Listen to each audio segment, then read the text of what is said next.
Once you're done with your oil pastels and all the areas of your landscape are filled with dashed lines of color, remember that you need at least 2 colors in each shape or section, and that your sky and land should stand out from each other. So they should be slightly different sets of colors, even though they both can have the color blue. We're going to begin painting with watercolors. Remember, you'll need a messy mat under your painting, a water cup, a paintbrush, and your watercolors. I'm going to start painting the stars and then let them dry a little bit before I work around the sky. That way my yellow doesn't blend into my blue area. So I'm going to use some yellow watercolor and paint over those stars. Now, you can choose to add a little bit of orange too if you like. I'm gonna just dip into the orange and tap it around that yellow circle. Remember, when you switch a color, you need to rinse off your brush and then swirl it gently around the color that you want to use in your watercolor palette. We never want to smash our brush and give it a bad hair day. We want our tip of our brush to stay nice and pointy.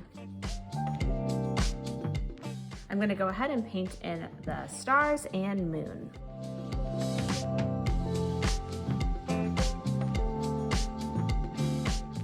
If you end up getting some color in an area of your paper where you don't want it, like here, my yellow smeared a little bit, so I'm gonna use a tissue and gently blot that color before it dries. Or if you feel like your stars got a little bit too much color and you want them to be lighter, you can also blot them.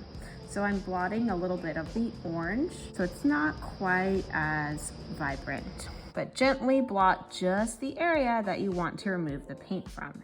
And you need to make sure you do this while your paint is still wet. Make sure that you're using a clean area of your tissue. Like if I had blue on here and then I blotted it on yellow, then I'd get the blue there. I'm gonna work on painting the houses in using a little bit of black watercolor. These are in separate trays so that they don't get our other colors dirty. Now I'm gonna let these houses and buildings dry before I work on the land around it. So the next thing I'm going to paint is the green on my trees, and then I'll either work on the sky or the land. Giving areas of your painting time to dry will really help with your colors not bleeding into each other. Now I feel like that house got a little bit too dark, so I think I'm gonna blot it a little bit.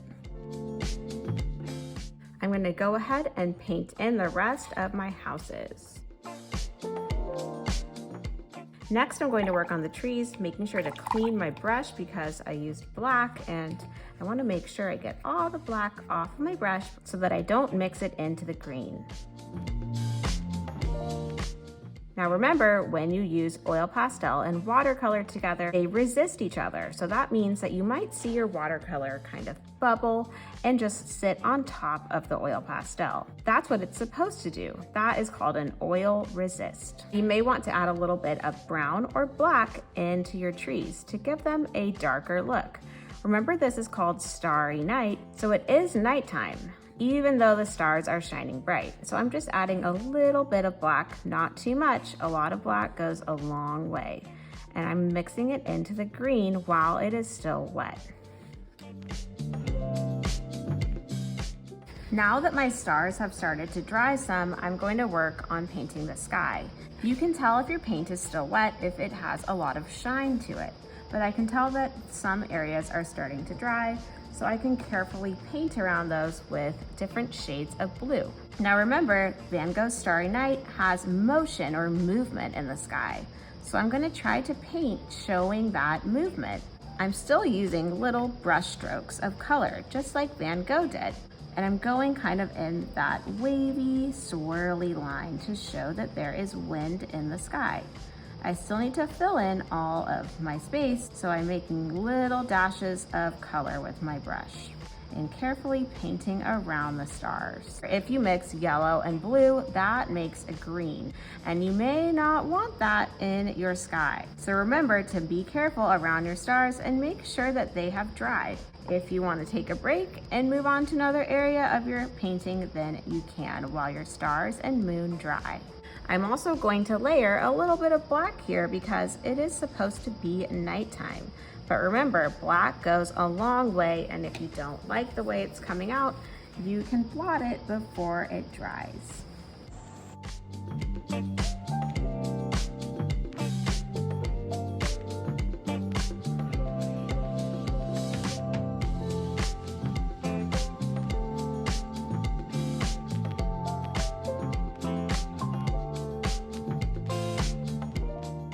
Now that I've finished the sky, I'm going to go ahead and work on the land, doing the same thing, adding small brush strokes of color. I layered a lot of my colors in the sky. So even if I painted an area blue, then I went back and I added little bits of black.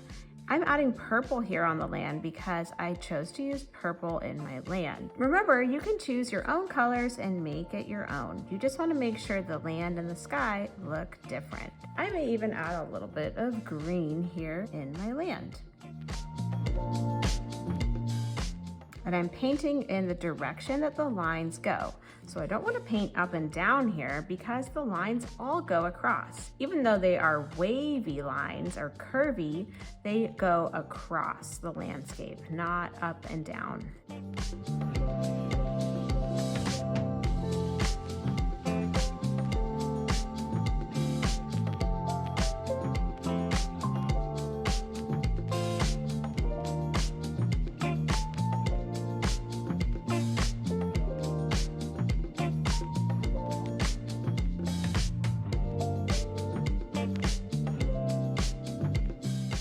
Okay, so it looks like I'm all done with my Van Gogh Starry Night landscape. When you're done, make sure you bring your water cup to the sink and you put your painting on the drying rack with your messy mat underneath.